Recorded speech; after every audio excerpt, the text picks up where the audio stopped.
Hello students, today we have discussed acid base and salt. Some topics we have discussed. तो इसमें हम लोगों ने जो टॉपिक डिस्कस किया है उसका नोट्स भी हमने वीडियो के मिडिल में दे रखा है। तो आपको नोट्स अगर चाहिए तो उस वीडियो को आप एंड तक देखिए।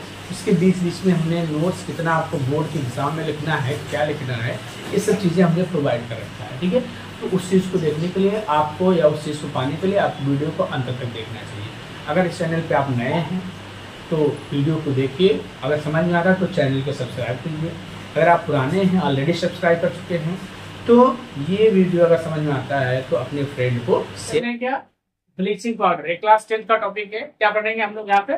ब्लीचिंग पाउडर पढ़ेंगे। ठीक है, तो हम लोग यहाँ देख लेते हैं कि ब्लीचिंग पाउडर आपको नाम से क्लियर होगा। ब्लीचिंग पाउडर मतलब वॉश करने के काम आता है।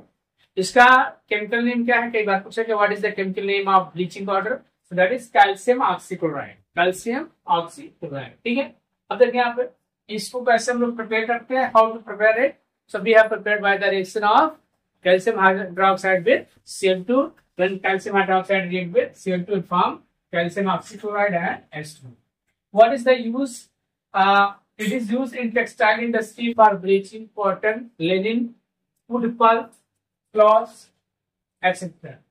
Oxidizing, it is used as oxidizing agent in many chemical industries and to kill germs. Water के germs को किल करने के लिए हम लोग इसका यूज करते हैं। हाँ, एक से ध्यान रखना है, इसका PDF मैं लास्ट में जरूर ऐड करूंगा, तो उसको आप जरूर देख लीजिए, जिससे आपको नोट्स बनाने में आसानी होगी।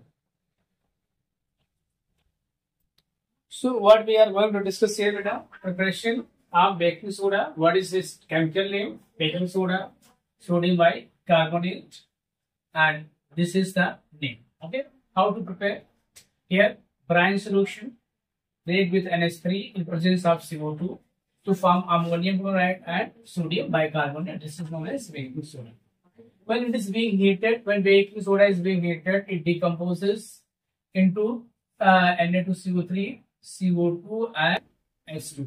इसमें डिकम्पोज हो रहा है, Na2CO3, CO2 and H2 में डिकम्पोज हो जा रहा है। और इसको हम लोग क्या कहते हैं? Sodium carbonate. क्या कहते हैं इसको? हम लोग जो है, ये बेकिंग सोडा है, ठीक है, इसको हम लोग क्या कहते हैं? Washing soda. क्या बोलते हैं बेटा? Washing soda. इसे थोड़ा सा आप ध्यान रखो, यहाँ पे क्या कहते हैं इसको? वॉशिंग सोडा कहते हैं। ठीक है, अब लोग यहाँ पे हम लोग क्या यूज कर रहे हैं? Baking powder. इसको हम लोग बेकिंग पाउडर बना रहे हैं। बेकिंग पाउडर क्या होता है? आपका बेकिंग सोडा हो जाए और कोई एडिबल एसिड हो जाए, जैसे आपका टार्टरिक एसिड हो जाए। एडिबल एसिड जैसे हमने क्या लिखा? Tartaric acid. मतलब baking soda plus tartaric acid is known as baking powder. इसको खाने में यूज किया जाता है। ठीक है, फिर तो यहाँ पे जब ये एसिड, कोई एसिड होता है, उसके साथ रिएक्ट करता है तो क्या बनता है? NaCO3 plus acid. Acid portion का H हो गया, क्या बनाता है? CO2, H2 and sodium salt of acid.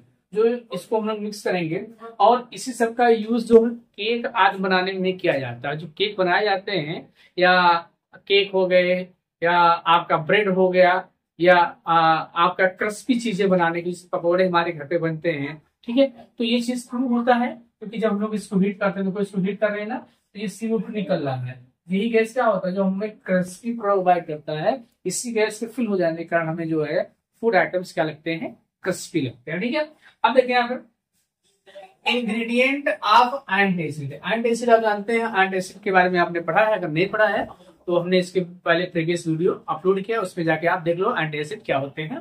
ठीक है, तो यहाँ पे हम लोग क्या देख रहे हैं कि इंग्रेडिएंट ऑफ एंटासिड मतलब जो एसिड का इफेक्ट न्यूट्रलाइज करता है, उसे हम लोग क्या बोलते हैं? एंटासिड बोलते हैं। ध्यान रखना है,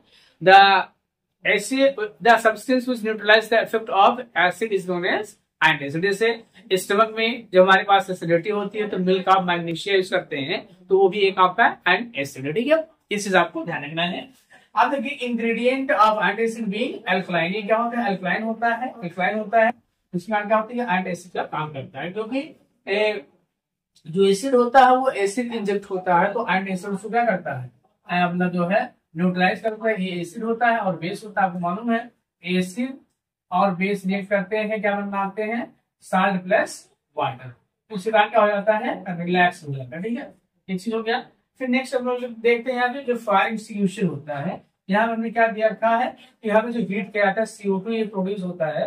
तो फायर एक्सटिंग्विशन में हम लोग ऐसे देखते हैं, मान लीजिए कोई चीज ऐसे फायर हो रही है, ऐसे मान लीजिए कोई चीज जल रहा है, यहाँ पे ये कोई चीज जल रहा था, तो क्या होता है जब हम लोग इसको जो उसका नोज होता है उसको ऐसे क्रैक करते हैं तो इग्नाइट पोर्शन होकर उससे क्या हो जाता है, हीट हो जाता है। और ये क्या करता है, CO2 इससे चारों तरफ क्या बना लेता है, लेयर बना लेता है, जिससे इसका O2 का सप्लाई क्या कर देता है, कट कर देता है। ठीक है, तो ये चीज थोड़ा सा हमको ध्यान रखना है। ये आपका बेकिंग सोडा होगा, तो बेकिंग सोडा से बेकिंग पाउडर भी बनाया जाता है।